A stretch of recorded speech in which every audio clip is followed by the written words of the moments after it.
there are stories about what happened. It's true. All of it.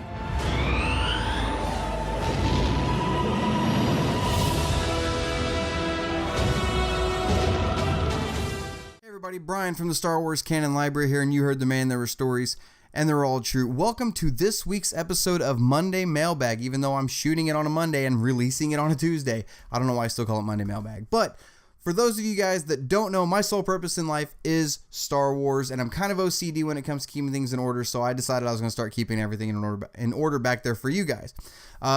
So this particular show, for those of you that have never seen a Canon Library episode before, this is Mailbag. All I'm going to do is answer your Star Wars questions that you guys have sent in to me at starwarscanonlibrary@gmail.com. Each week I go through and pick a few out, and I answer them right here for you guys. Before we get started this week, though, I think I've got 6 questions lined up.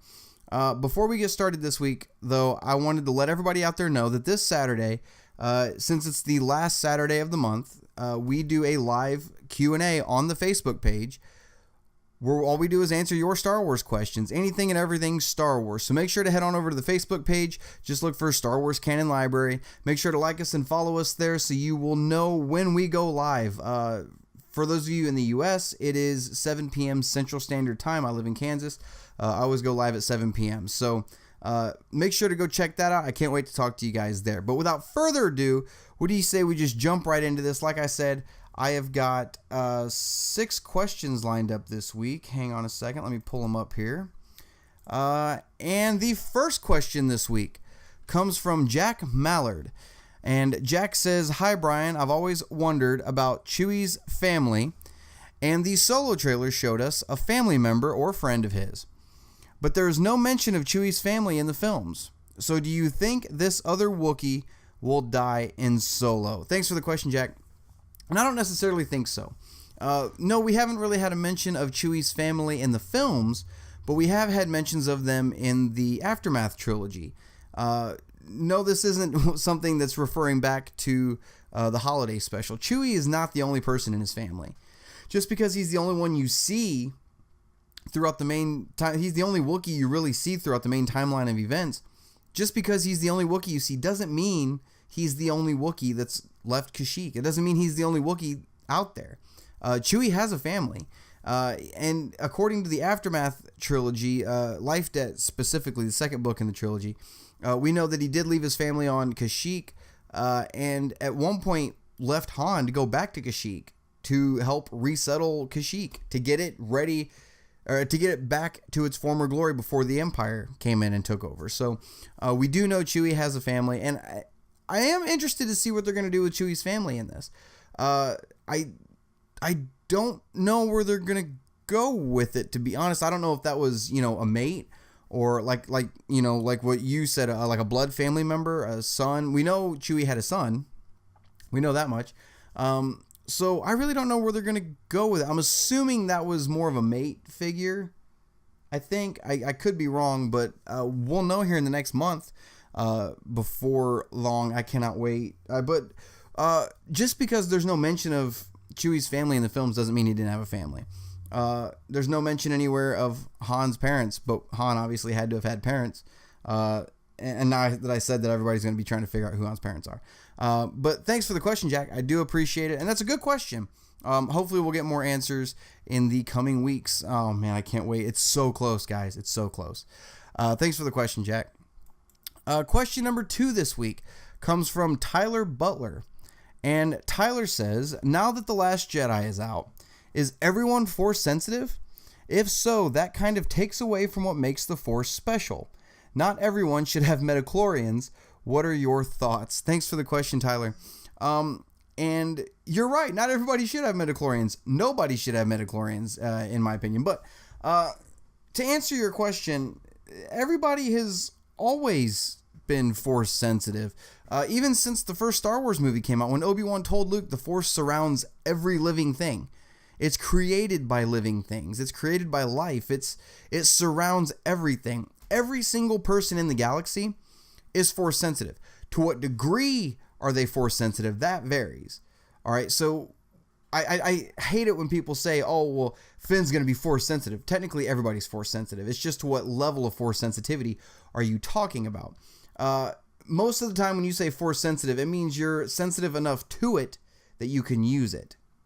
That's usually what force sensitive means.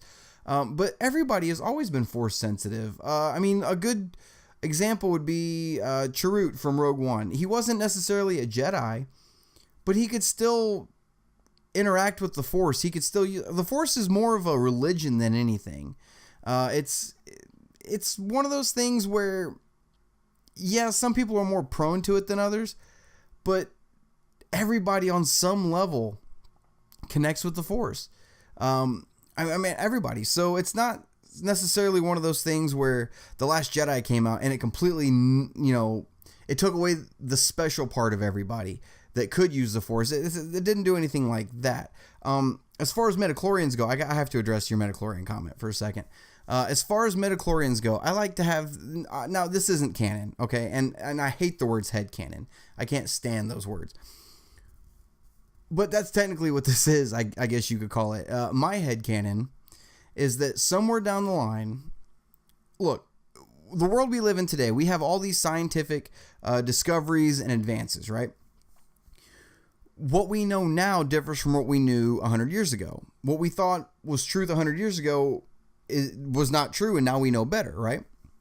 What we know now is truth may change in 50 years. We may find out that we are completely wrong, right?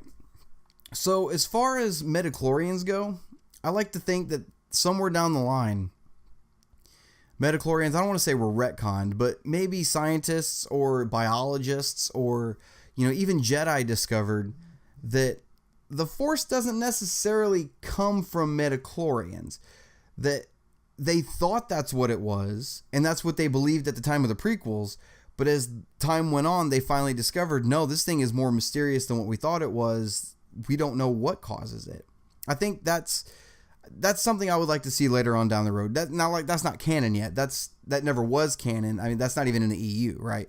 So, but I like to think, because not everybody is crazy about the idea of midichlorians. Like, it steals away. It does what you were saying The Last Jedi kind of might have done. Took away that specialness of the person who is able to use the Force. It's just, because at this point, the Force is an STD. That's all it is. It's a disease at this point. So it's something I think later on down the road, that's why we haven't heard mention of midichlorians in these new films at all. We haven't heard mention of midichlorians in Rogue One. None of the novels. The word midichlorians has not popped up once in the new canon, in the new novels, anywhere.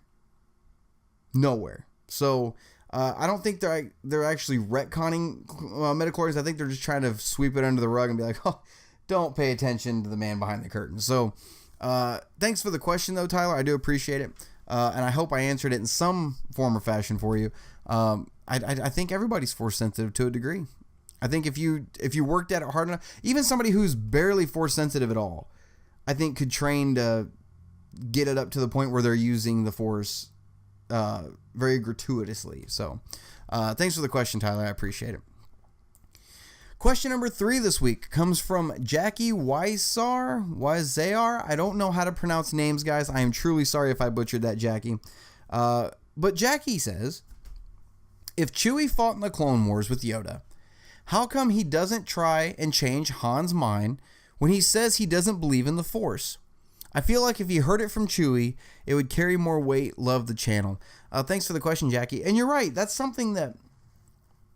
Look, if you have a friend, okay, let's say, let me put it in some real world terms for you. And I don't know where you stand religion wise. I should say, but let's just say for the sake of argument, okay, hypothetically, let's say you're an atheist, okay, and you've got a friend who is hardcore Bible thumping Christian. They've seen, different spiritual aspects of that. And remember, all this is hypothetical. And they tell you about it. Does that necessarily mean you automatically believe in it? If you're an atheist, you're going to look for reasons on why, you're going to try to debunk it. You're going to look for more concrete evidence, right? And Han seems like the kind of person that is more of a seeing is believing kind of guy.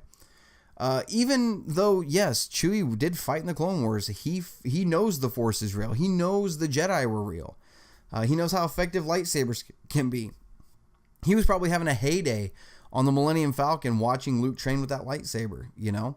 But it's one of those things where it says more about Han than it does Chewie. And it says something along the lines that, like I said, Han is he believes in what he can see.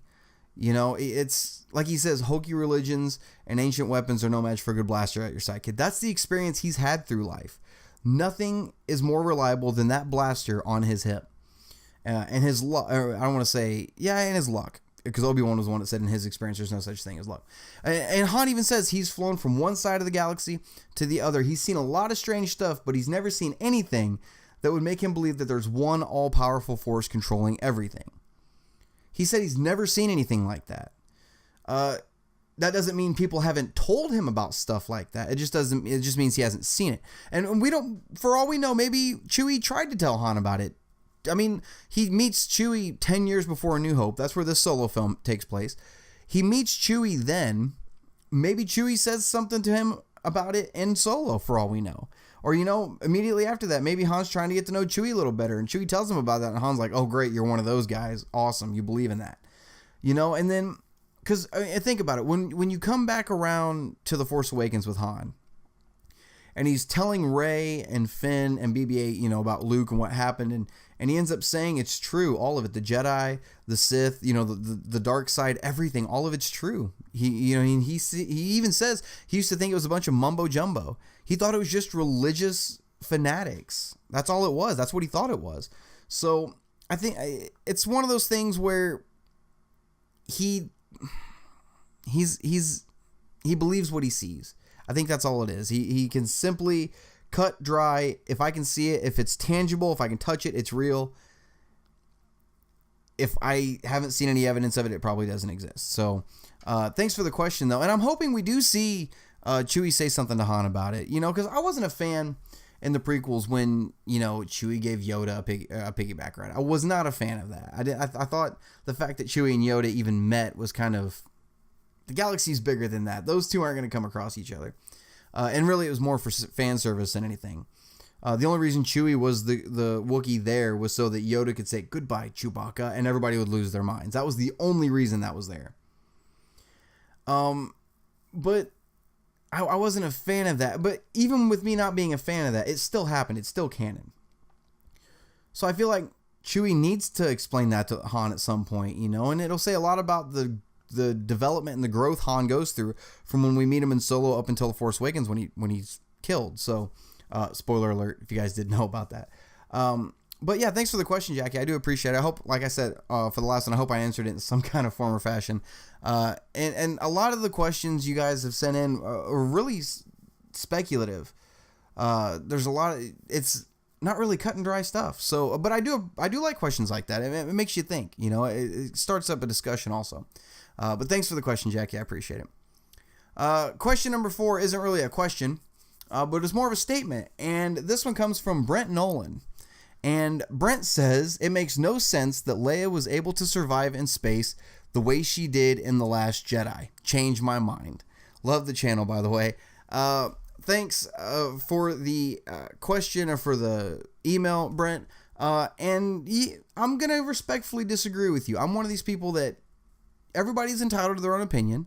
I'm entitled to mine just as much as you're entitled to yours.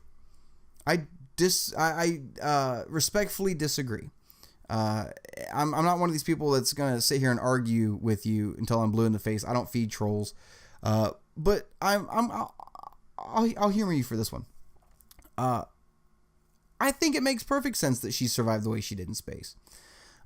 Let's take another example. Now, I know this is a different galaxy. I know this is a different cinematic universe altogether. I understand that. But let's just apply the same types of principles. First off, understand, The Last Jedi is a movie. It's a film. It's not real life. As much as I would love to know there's a galaxy far, far away out there somewhere that's going to come and try to collect me for the Jedi Order, holy crap, I would lose my mind. As much as I wish that would happen, it's not going to. It's a film, all right? Nothing in films makes sense, all right? The fact that everybody is picking on just this one scene, saying it doesn't make sense that Leia survives in space, it's probably a different set of physics. It's in a galaxy far, far away. You're not supposed to be able to hear anything in space, so you wouldn't hear blaster sounds. Every single space battle you've ever seen would have no sound. It would be completely silent if it was realistic. All right, you can't pick something apart like this. But since I said I'll humor you, I will. Like I said, another entirely different cinematic universe. Let's look at Guardians of the Galaxy. I know this is the one everybody goes to. Star-Lord. When he's out in space, he takes his mask off, puts it on Gamora, and he's floating there in space. And if you'll look, it's almost the exact same visual effects as the frost on the skin as what we had with Leia in Last Jedi. Now, keep this in mind also, all right? We find out in Guardians of the Galaxy 2 that Star-Lord is like half planet, right? He's half planet. He's biologically half ancient planet. With that being said, Vader says in A New Hope, the ability to destroy a planet is insignificant next to the power of the Force. Insignificant. For a full planet. Star-Lord is half planet. So if you put Leia up against Star-Lord, Leia's way more powerful. The Force would trump Star-Lord any day. All right. And I know I'm stretching here, but this is the best explanation I can think of for this. The Force sustained Leia. All these people crying that makes no sense. Apparently has never read any of the EU that they claim to love so much. Because there were several times in the EU where characters would go into Force comas. Luke did it, and I think it was the Heir to the Empire. I think it was Heir to the Empire he did it, when his X-Wing gets stranded in space. I'm pretty sure that's when it happened, if I remember right. It's been a while since I read Heir to the Empire. But he does go into like a Force coma kind of thing, like to a hibernation, if you would. Think about this also. In Empire Strikes Back, Han Solo is frozen in carbonite. There's no way he could have breathed with the ice coating over him. He was frozen, solid. He was frozen inside of a block of carbonite. All right? Way colder than what Leia would have been. At least Leia could still move, right? Han couldn't move. He was frozen solid. That's like, you can't sit here and say Leia couldn't have survived out there, but it's okay that Han was frozen in carbonite for a year. That makes perfect sense. No, it doesn't. It makes more sense that Leia survived in space the way she did, as opposed to maybe Han Solo in carbonite. You know, it makes more sense. Now, her using the Force to float back to the ship, was that executed perfectly? Not necessarily perfectly. I don't think it was executed poorly. They could have done something different with it, but I'm one of those people, I'm okay with it. The whole Carrie Poppins thing, I'm okay with that. It doesn't... There was going to be some kind of spectacular show that she could use the Force. We knew she had that feeling Han died in Force Awakens, but that was more because they had more of a deep emotional connection. She felt it through the Force. With her actually physically using the Force to pull herself towards a ship, that's more of a spectacular display to show that she was able to use the Force. The Force sustained her.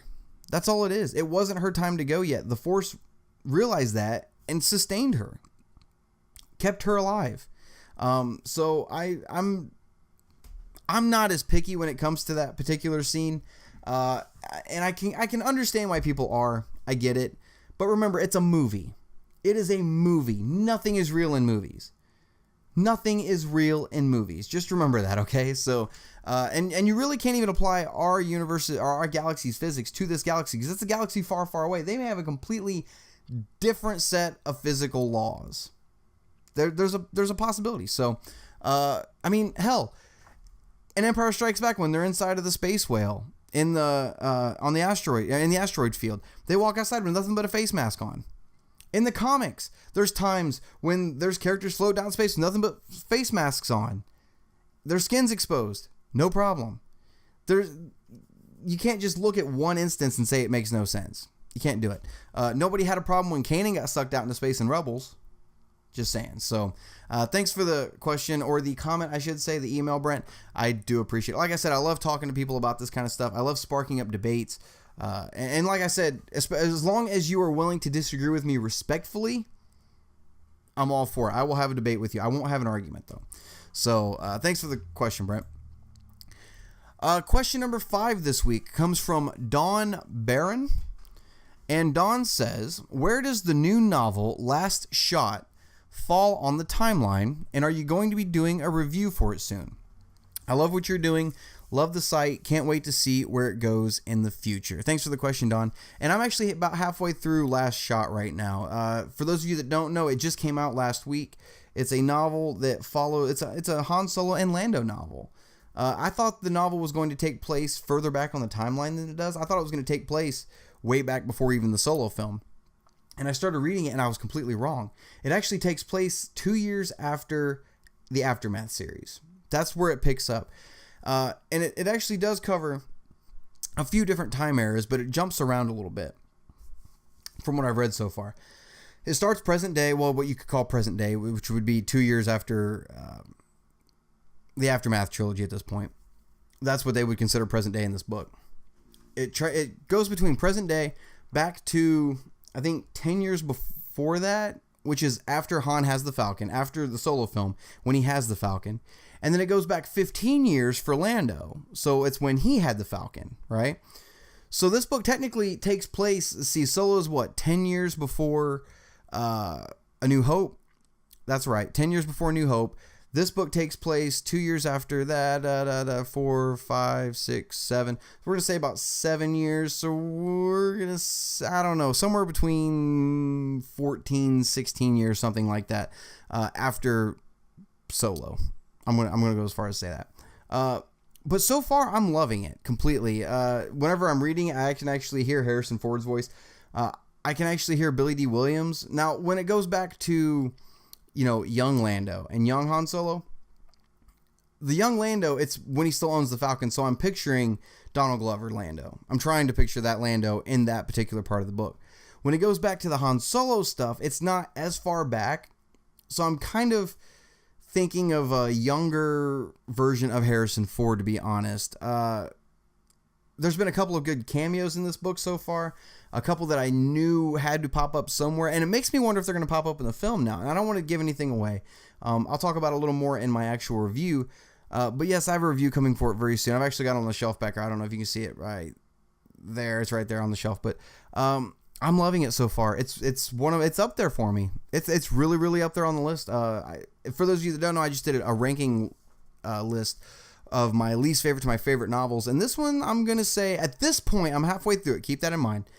At this point, I'm going to say top... It's top 10. It's definitely top 10. But I'm going to say somewhere around the 7 or 8 place on the list so far. So, but that could change. I could get through the next half of the book and be like, wow, that took a turn for the worst. But so far, I'm loving it. Definitely go pick it up. And it's cool because it's the first book we have that if you're a Han Solo guy, it's got a Han Solo dust cover. If you're a Lando guy, you can flip it over and it's a Lando cover. So it's kind of cool the way they did it. I just stuck with the Han Solo cover because I'm OCD, and to me, since that's the one it came in, that's the original cover. So that's the one I'm keeping with it. But if I ever decide to change color on my Canon shelf over there, add a splash of color, I could just switch to the Lando, because the colors for the Lando side are really, really cool. But yeah, keep an eye out. That review will probably be coming by this weekend, so I will get that out as soon as I am done reading it. Like I said, I'm loving it so far. Thanks for the question, Don. And the final question this week comes from David Fisher. And David says, in your opinion, what are the top 5 essential reads in the new canon? Not your favorites, but which ones should every Star Wars fan check out at some point? Thanks for the question, David. And that's a great question, because there's a lot of stuff out right now. Is there anywhere near as much as there was in the EU? Not yet, but we're off to a great start with how much material there is. I mean, look at that back there. That's not even everything. I'm missing a lot of TPBs. I've got the comics in my long box, but I don't have all the TPBs yet. There's a lot on that shelf over there so far, and we've only been going for 4 years. It's going to be a lot of material. Before you know it, we're going to be caught up to the EU. And there's a lot of good stuff on that shelf. There's a lot. Well, I don't want to say there's a lot. There's some bad stuff on that shelf too. Anybody who watches the Canon library knows my least favorite novel. Like I said earlier, I made that ranking list. It's still bottom of the list for me. Heir to the Jedi. That book is so bad in my opinion. I know people do like it. That's fine. I don't want to take away from you if you do like it, but I can't stand that book. I don't even want it on the shelf over there, to be honest. But it's not all sunshine and rainbows. There's been a couple things that it's like, oh man, do they have to put that in? And I like how you said, not necessarily your favorites, but which ones should every Star Wars fan check out. There is a difference between really liking something and it being an essential read. There is a difference there. And one of the things on my list is evident of that. Now, obviously, I'm going to say off the bat, the first most essential Star Wars novel read so far, and I think a lot of people will agree with me on this, is Lost Stars. Lost Stars is a novel that starts well before the classic trilogy, weaves its way through the classic trilogy, and goes all the way up to the Battle of Jakku. And it follows these two characters, and it's a great story. It's the longest canon novel to date, but it's the fastest I ever read one. So definitely check out Lost Stars. That one I think is essential reading just because the characters in these books had so much to do in the background of the classic trilogy, and you never even realized it. You never even knew they were there, and you never would have known if it wasn't for this book. So definitely check out Lost Stars.